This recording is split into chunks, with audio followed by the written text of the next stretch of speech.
Hamlet, Act 4, Scenes 1, 4, and 6. Joseph Campbell analyzed the hero's journey and discovered a vital part of it. When the hero is called away from the ordinary world and enters into a new world or an unknown world. Joseph Campbell describes this as a fateful region of both treasure and danger. A distant land, a forest, a kingdom underground, beneath the waves, or above the sky, a secret island, a lofty mountaintop, a profound dream state.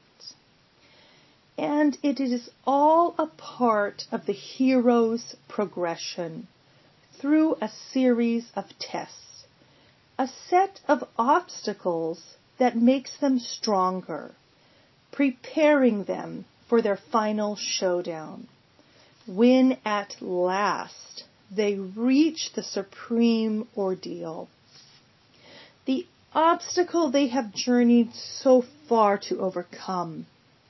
It is the path of the Buddha, Moses, and of Christ.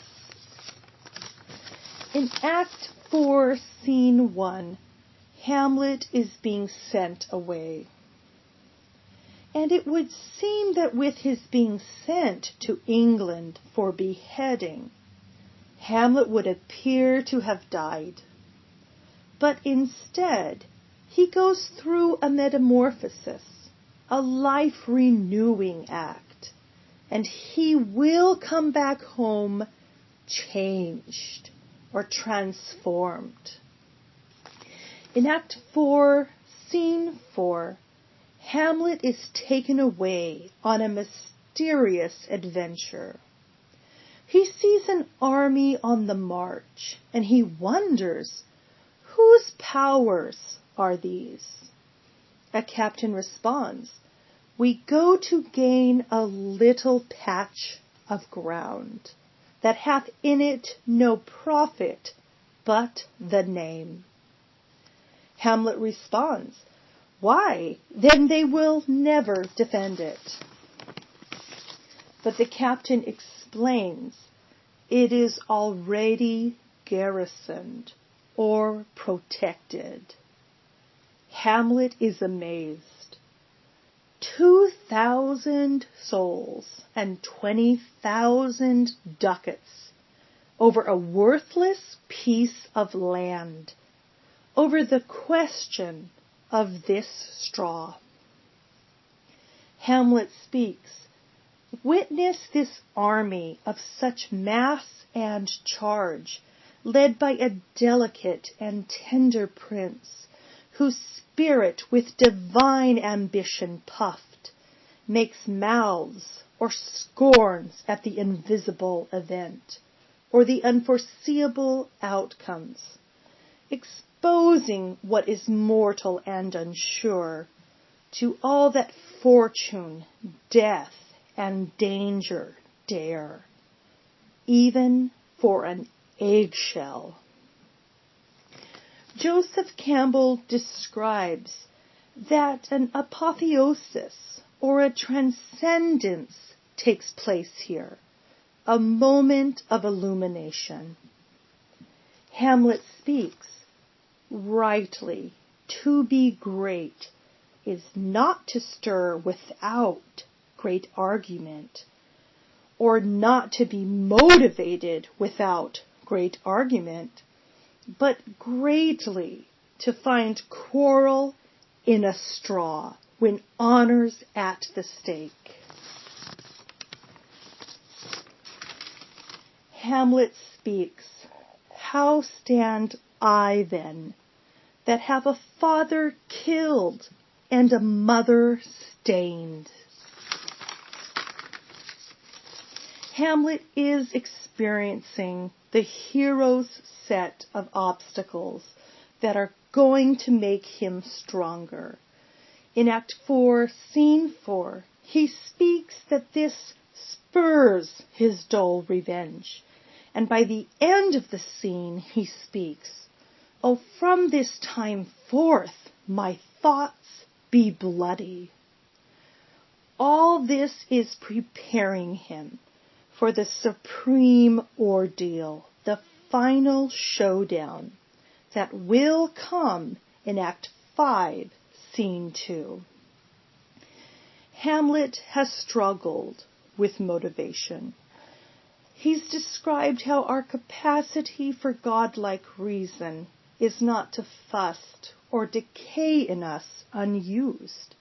We are to act upon it. To do otherwise is bestial oblivion or cowardice. Whatever the reason, Hamlet has struggled. So Hamlet has had to enter into this profound dream state, to see this prince with divine ambition, to this unknown, distant place. And Hamlet speaks, "Examples gross as earth exhort me," or encourage him. Joseph Campbell describes that this stage in the hero's journey is a fateful region of both treasure, illumination, and danger. In Act 4, Scene 6, we learn of the danger that Hamlet has had to overcome. Hamlet writes, "Ere we were 2 days old at sea, a pirate of very warlike appointment gave us chase. Finding ourselves too slow of sail, we put on a compelled valor, and in the grapple I boarded them. On the instant they got clear of our ship, so I alone became their prisoner." And this jumping off into one threat of death from another, this constant threat of death, according to Joseph Campbell, is when the hero learns to discover for the first time that there is a benign power everywhere supporting him. And the hero comes home from this mysterious adventure with the power to bestow boons or gifts on his fellow man. In Act 5, Scene 2, Hamlet speaks to Horatio. "There's a divinity that shapes our ends, rough hew them how we will. And there's a special providence in the fall of a sparrow. If it be now, 'tis not to come. If it be not to come, it will be now. If it be not now, yet it will come. The readiness is all."